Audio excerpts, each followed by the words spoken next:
All right, all right, all right, all right. Shalom, shalom, and shalom. Sister Deborah coming with a message.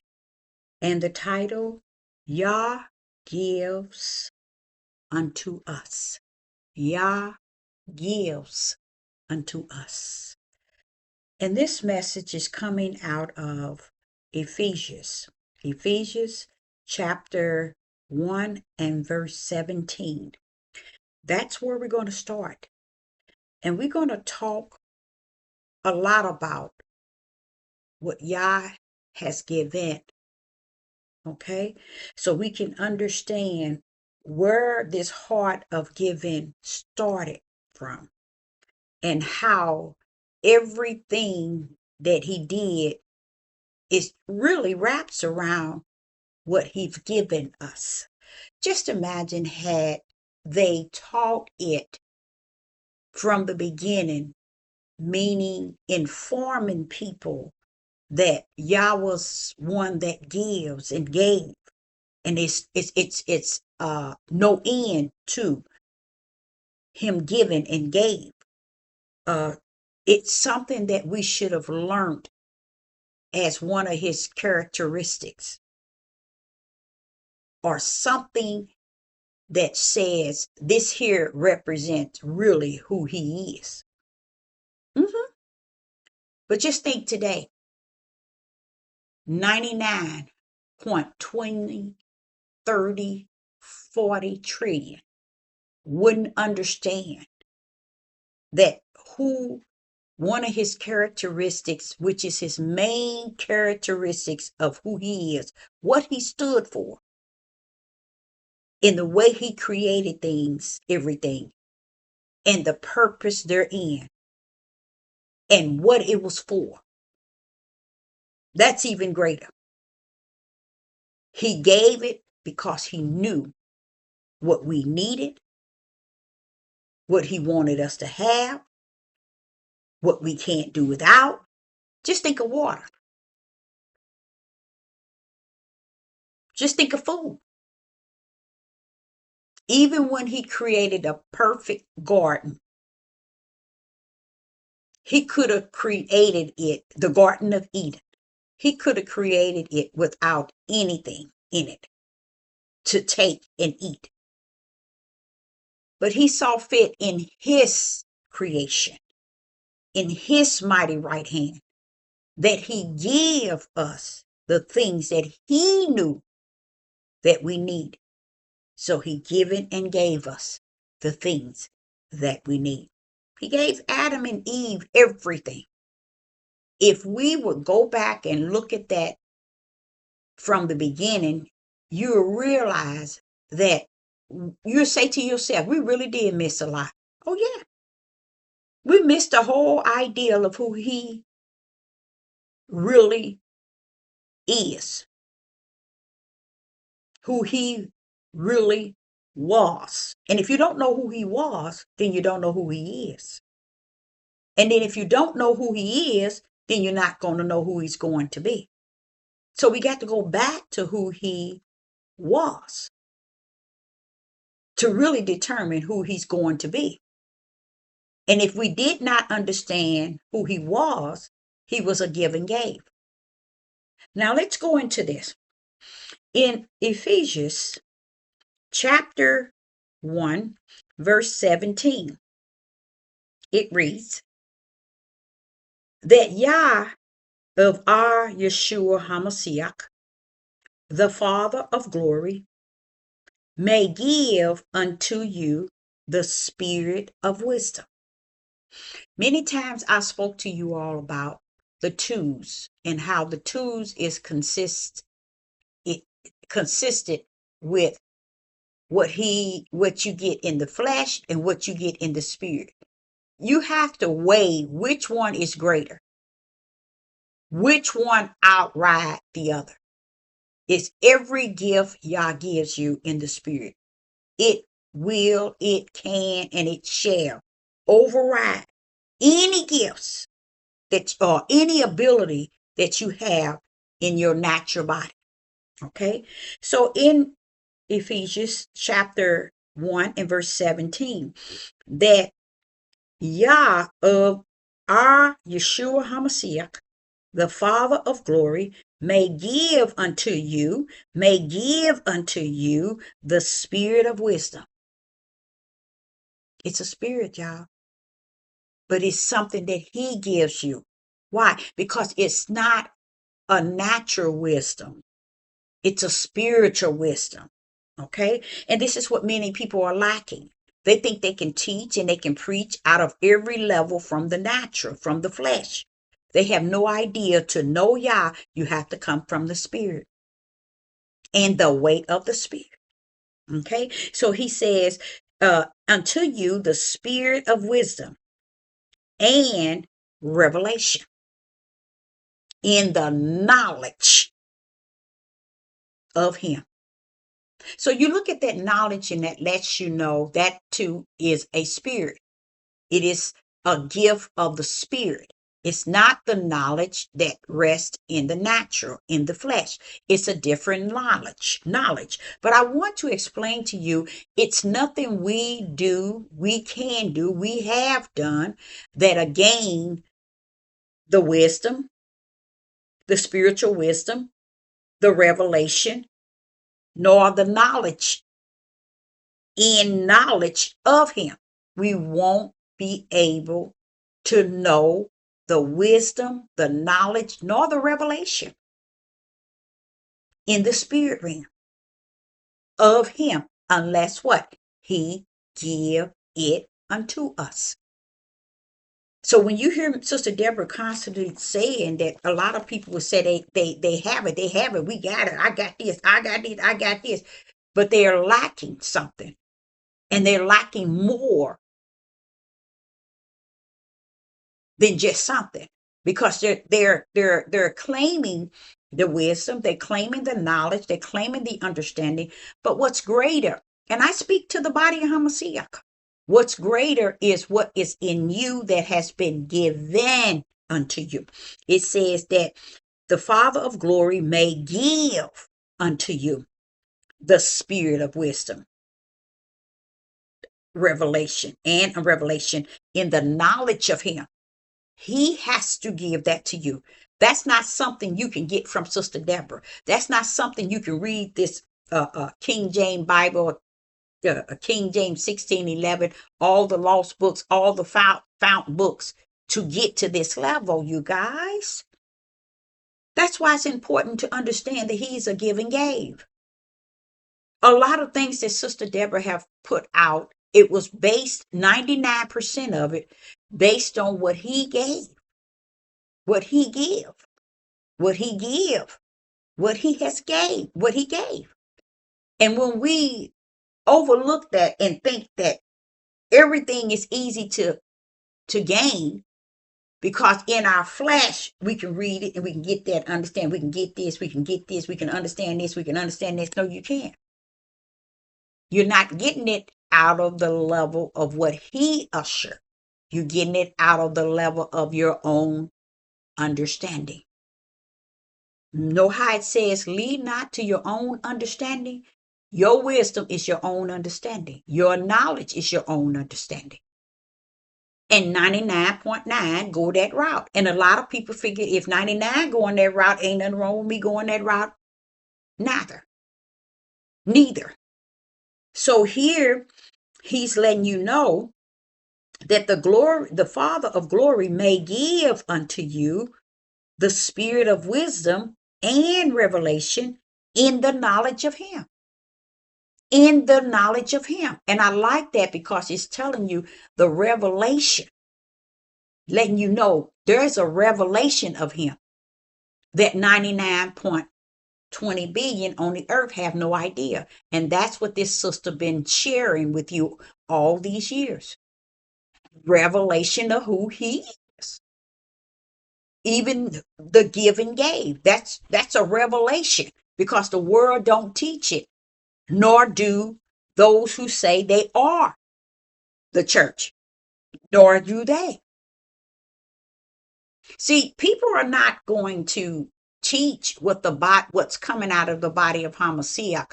They're not going to teach. They teach a different message. for a different group of people, really for the multitude. You know how Yeshua say, I give you, the disciples, the word, but I give them parables. It's the same way as the body of Hamashiach. You will gain your own self-understanding that falls under whoever you're under, and whether it's a temple, a church, a group, or whatever you belong to that's teaching you. You'll all gain your own revelation. You'll all gain your own knowledge. You'll gain your own wisdom. Because a lot of people would rather take the part that is of them in the flesh than to take the part that is of the spirit. And here is what he said: spiritual wisdom. It's the same as spiritual knowledge. You cannot get this on your own. It is not something you can go by. It is not something you can sit up under someone and get. This is not, he is a give and gave. Anything you have on the earth, I will guarantee you that it's not you, but he has given and gave you. So what you don't give him glory for it? So what you don't give him honor? It doesn't matter. He did all of this before the foundation of the world. Okay, so in verse 18 it says, the eyes of your understanding being enlightened. But who's going to give you that? Just like 17 says, that his glory may give unto you. Now, what does it say in 18? The eyes of understanding being enlightened.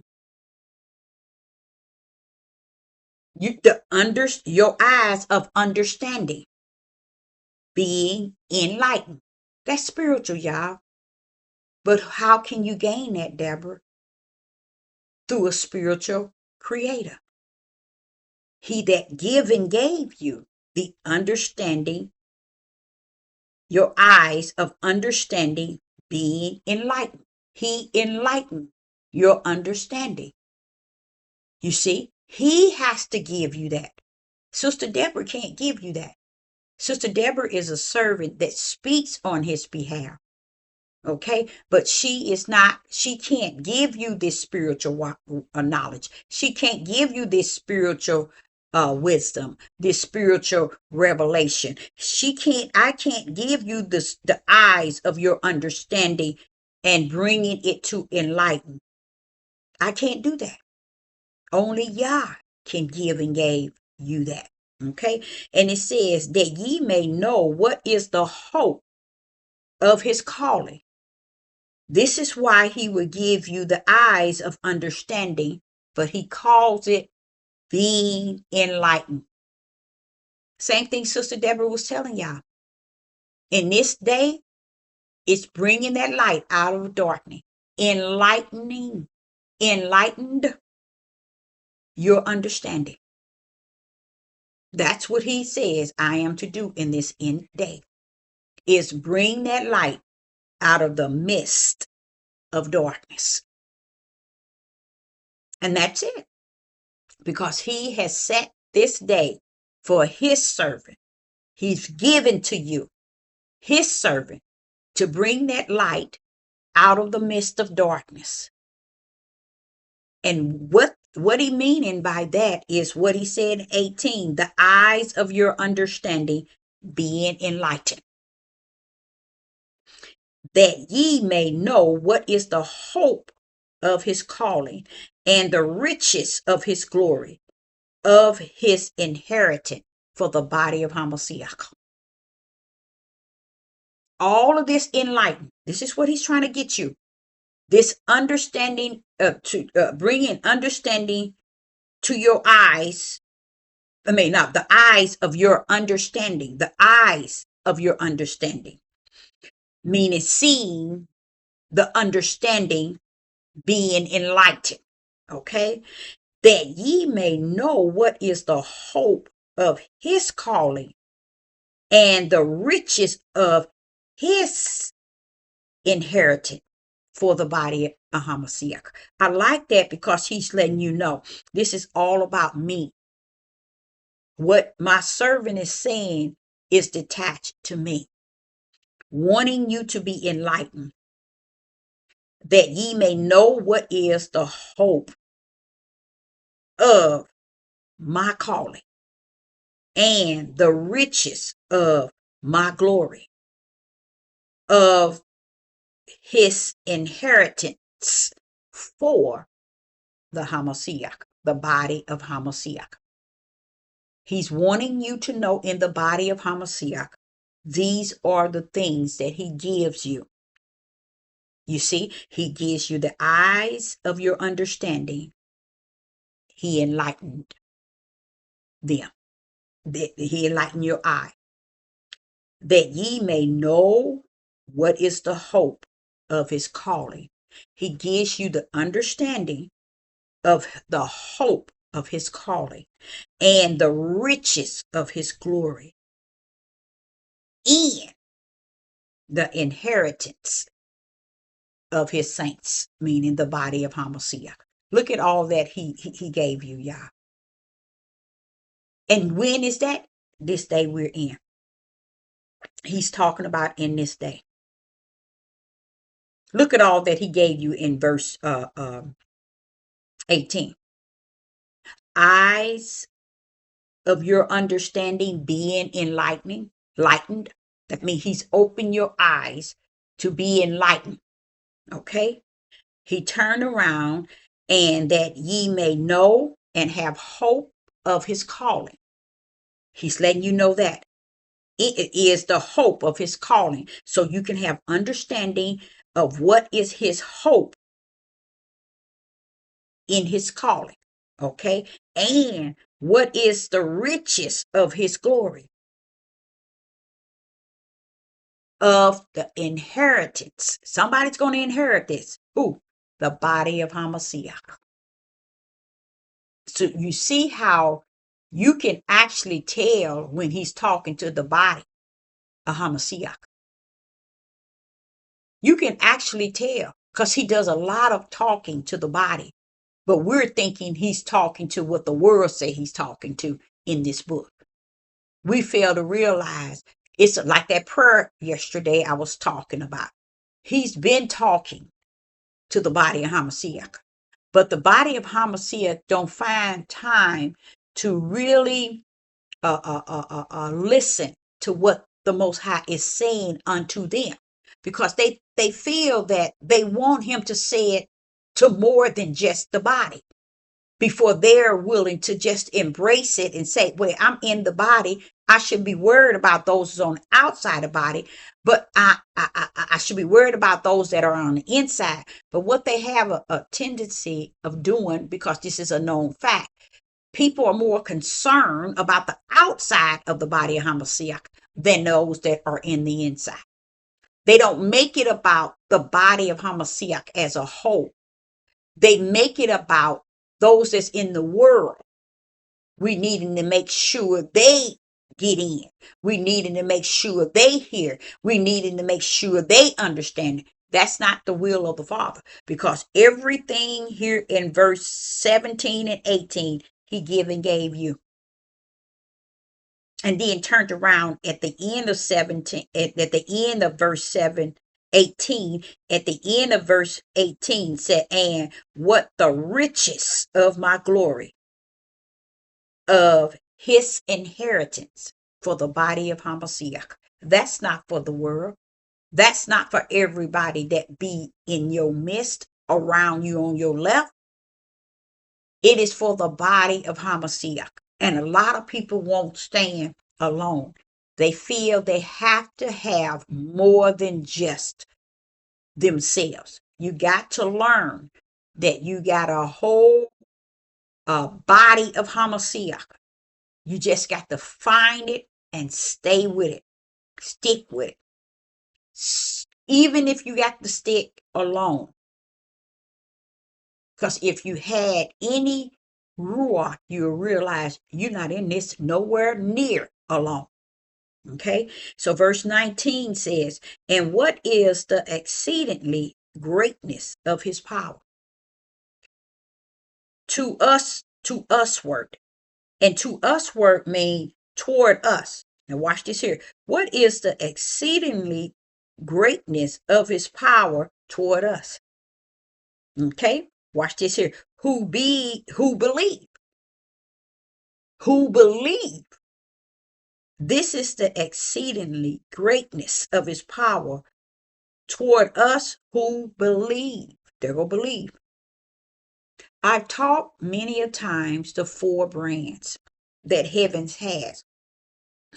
And I want to show you that you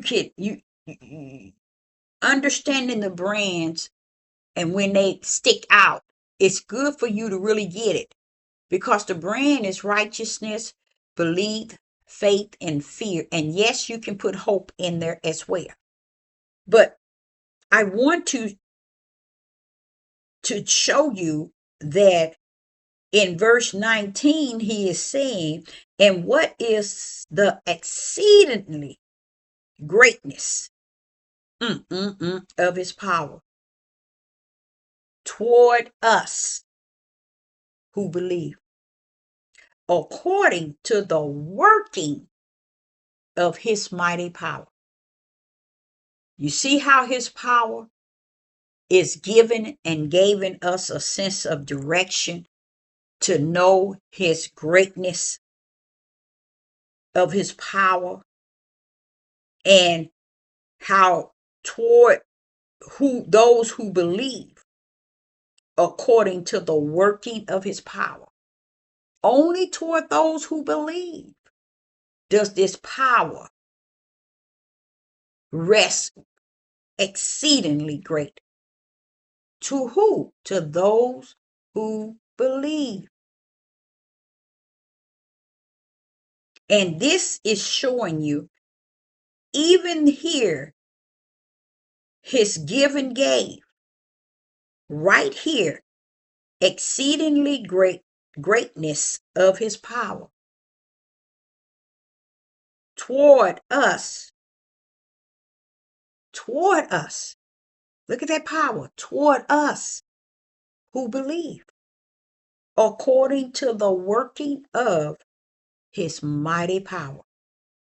You see, he's given us exceedingly greatness of his power toward us. He wants us to recognize his power, people. Don't stand around and teach and try to tell other people and try to minister to other people as if you can minister to them without that power. Bring that power up in the beginning and at the end, all in between. Because Yah cannot be found without his power. His power cannot be found without him. So it doesn't make any sense for you to sling him all over the place without who he is and his power. They come hand in hand. Okay? And now we go to verse 20. It says, which he wrought in Christ when he raised him up from the dead. You see, when he wrought in Christ, when he raised him up from the dead and set him at his own right hand in the heavenly places. In the heavenly places. See how he was wanting you to see that mighty power which were wrought in Christ. That was his power, y'all. Christ was his word, his spirit, and his mighty power. When he raised him up from the dead and sat him at his own right hand. His own right hand in heavenly places. Just imagine all the people who would bypass that and not get that mighty right hand. Just like in verse 19, people wouldn't grip the ideal. He's letting you know his exceedingly great power toward us who believe. And we walk around We have to speak that. We have to teach that. You see, that power. Here it is in verse 19. And what is the exceedingly greatness of his power toward us who believe? See the believe? The four brand, righteous, belief, faith, and fear. And we can throw hope in there. According to the working of his mighty power. So when we're dealing with others, we got to make sure we put that power in there so people can respect not just his name being holy, but his power, because that what was given unto us. It too was given and gave unto us. You see, he said toward us, which it is the same as he's given it unto us. So we should not be on this earth denying the power therein. It too was given and gave. He said, when the Ruach come upon you, you shall what? Receive power. And receive is a form of giving you the power. And do you know right here today, you're not going to find very many people at all releasing the power of Yah with his word. Nor would you hear them speak his word with his power. They want to teach it the way they want you to feel it in the flesh. So make sure you stay on when you wanting to really minister to someone, or you wanting to teach someone, you wanting to be a speaker or make video. Make sure you learn to include the word with the power and the power with the word. And Yah is all of it. It is his right hand. It is Christ. Okay? So in verse 20, which he wrought in Christ. There it is. Just got to telling you all. When he raised him up from the dead and set him at the right hand, when he set him at his own right hand, because Christ is his right hand in heavenly places. So we as individuals need to work very hard, respecting, exalting, worshiping, and honoring him in that way of word, spirit, and power. Because he has given and gave us all three. So Sister Deborah, I hope you got something out of it, and I hope it benefits you. And I say unto you, dig even a little deep for yourself and see what Yah has given, gave. Shalom and shalom.